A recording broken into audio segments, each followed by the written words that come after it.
ராமேஸ்வரத்தின் கடற்கரையோரம் அமைந்த ஒரு சிறிய கிராமத்தில் அவியூல் மற்றும் ஆசியம்மா தம்பதியருக்கு ஒரு மகன் பிறந்தார். பெயர் அவுல் பாகிர் ஜைனுலாப்தீன் அப்துல் கலாம். அவர்கள் எளிய வாழ்க்கை நடத்தினர். கலாமின் தந்தை ஒரு படகு மாலுமியாகவும் தாய் வீட்டு வேலைகளையும் குழந்தைகளுக்கு கல்வி கற்பிப்பதையும் கவனித்துக் கொண்டிருந்தார். சிறுவனாக இருந்த கலாம் தனது தந்தையின் படகுகளுக்கு உதவுவதில் மகிழ்ச்சி கண்டார்.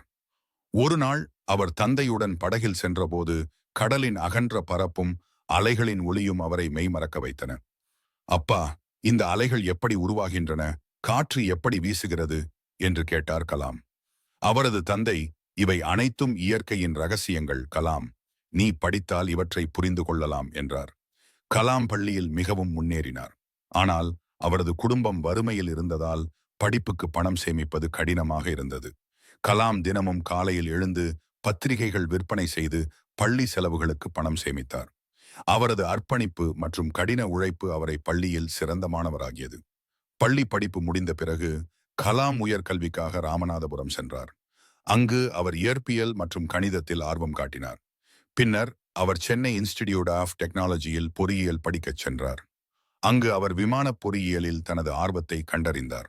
கலாம் தனது படிப்பை முடித்த பிறகு இந்திய விமானப்படைக்கு விண்ணப்பித்தார். ஆனால் அவரது விண்ணப்பம் நிராகரிக்கப்பட்டது. இது அவரை மிகவும் வருத்தப்பட வைத்தது.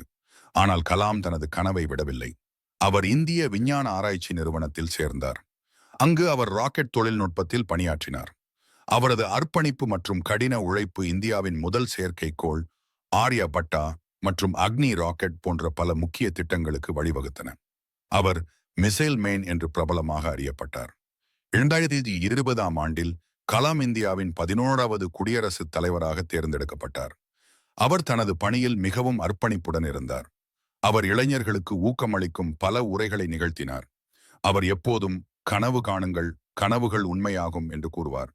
கலாம் தனது வாழ்நாள் முழுவதும் கல்வி மற்றும் விஞ்ஞானத்தை ஊக்குவித்தார். அவர் ஒரு பெரிய விஞ்ஞானியாக மட்டுமல்லாமல் ஒரு பெரிய மனிதராகவும் இருந்தார்.